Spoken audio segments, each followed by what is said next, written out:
یو عالم یو خان ورغلی مسجد له مسجد د خاورو ډک دی هېڅوک نشته پکې بیا یو چا صاحب پوښتنه وکړه دا د چا مسجد دی یا خلک ویل نشته هغه ویل ول دا خلک خو دا خان مسجد جوړ کړی دی هغه شراب کوي هلته خوري هلته دغه ورته ښځې ورته رخصېږي نو په دا خاطر باندې دی خلاص دی د په هغه اخته دی نور خلک ماجد لره نه راځي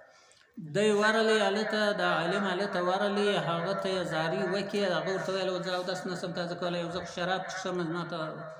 دغه ډانس کېږي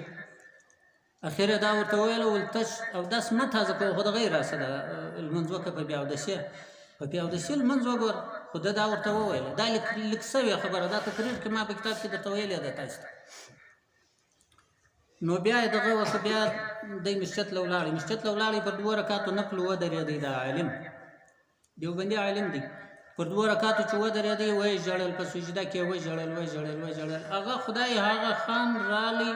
غسل یې هم کړی و رالی د هلته یې لمونځ ورسره وکړي توبه یې وکړه هغه ډانس ورته کېدی هغه شرابو دا ټول پرېښ ولاړې بیا